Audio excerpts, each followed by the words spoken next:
මේ ඔබ දකින්නේ ඇමරිකාව මීළඟට විනාශ කරන්න යන රට. බිඳ වැටෙන ඇමරිකානු ආර්ථිකය යළි නගා සිටුවන්න ලොව විශාලතම තෙල් සංචිත තියෙන රට තමා යටතට ගන්නයි මේ උත්සාහය. වෙනිසියුලාව කියන්නේ විශාල තෙල් සංචිතයක් උඩ තියෙන රටක්. එහෙම කියන්න හේතුව තමයි මුළු ලෝකයේම තියෙන තෙල් සංචිතවලින් 19%කට ආසන්න ප්‍රමාණයක්. ඒ කියන්නේ පහෙන් එකක්ම තියෙන වෙනිසියුලාව නිසා. අනිත් පැත්තෙන් වෙනිසියුලාව කියන්නේ ඇමරිකාව ආසන්නයේ පිහිටා තියෙන රටක්.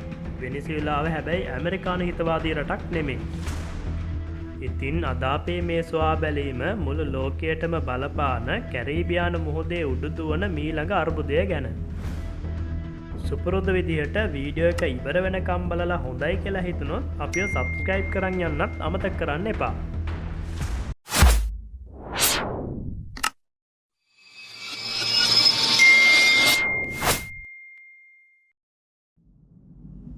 ඇමරිකාව කියන්නේ ලෝකයේ ලොකුම බොරතෙල් නිෂ්පාදකයා. හැබැයි ඇමරිකාවේ පාරිභෝජනයටත් ඒ නිෂ්පාදනය මදි. ඒ වගේම ඇමරිකානු ඉන්ධන සංචිතය මේ නිෂ්පාදන ප්‍රමාණයෙන්ම නිෂ්පාදනය කළොත් තවත් වසර 15ක් තුළ අවසන් වෙන්න නියමිතයි.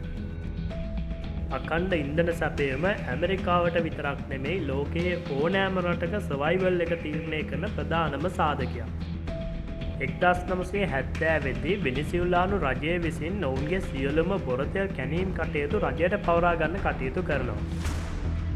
ඊට කලින් වෙනිසියුලාව තුළ බොරතෙල් කැනීම් කටයුතු වලට ඇමරිකානු සමාගම් සම්බන්ධ වෙලා හිටියා. 1970 වෙනිසියුලානු රජය ගත්ත මේ තීරණයත් එක්ක ඇමරිකානු සමාගම් එළියට විසි වුණා.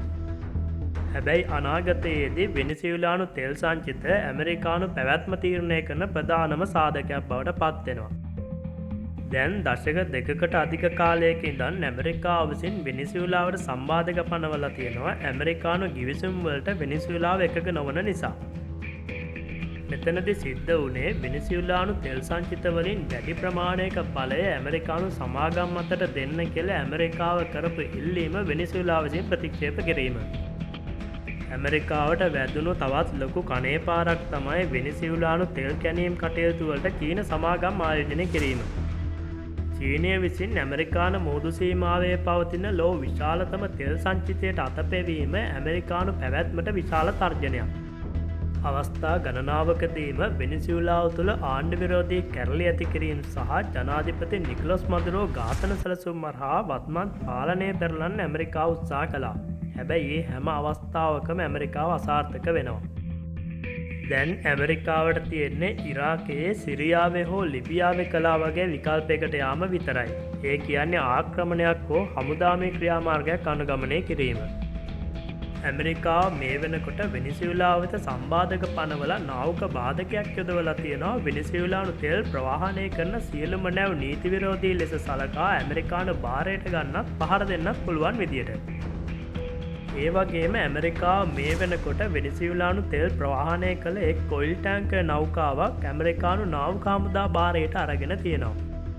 හැබැයි වෙනිසියුලානු ජනාධිපති නිකොලස් මදුරෝ ප්‍රකාශ කරන්නේ වෙනිසියුලානු ස්වභාවික සම්පත් වෙනිසියුලාට පමණක් අයිති බවත් ඇමරිකානු සම්බාධක නොතකා දිගටම ඉන්ධන අපනයනය සිදු කරන බවයි. ඒ වගේම වෙනිසියුලාව විසින් ඇමරිකාව කිසි දිනක අපේක්ෂා නොකළ තීරණයක් අරගෙන තියෙනවා ඇමරිකානු නාවික බාධකය බිඳින්න. ඒ තීරණය තමයි වෙනිසියුලානු තෙල් චීන ඔයිල් ටැංකර් නෞකා යොදාගෙන ප්‍රවාහනය කරන්න ඒ ඔයිල් ටැංකර් නෞකාවලට වෙනිසියුලානු නාවික හමුදාවේ ආරක්ෂාව ලබා දෙන්න. යම් හේයකින් ඇමරිකානු නාවික හමුදාව චීන ඔයිල් ටැංක් එකක් සීස් කළොත් ඒ ඇමරිකාව සහ චීනය අතර ඍජු අර්බුදයක් බවට පත් වෙනවා. ඇමරිකාව වෙනිසියුලාට පහර දුන්නොත් හෝ මේ වගේ යුදමය ක්‍රියාමාර්ග දිගින් දිගටම අනුගමනය කළොත් වෙනිසියුලාවේ මිතුරු රාජ්‍යයන් විදියට චීනය සහ රුසියාව මේ අර්බුදයට මැදිහත් වීමේ වැඩි ඉඩකඩක් තියෙනවා. ඉතින් ලෝකයේ විශාලතම වෙළඳ කලාපයක් ආසන්නයේ ලෝක බලවතුන් අතර ඇතිවන මේ වගේ අර්බුදයක් සමස්ත ගෝලීය ආර්ථිකයටම දැවැන්ත බලපෑමක් කිරීමට නියමිතයි.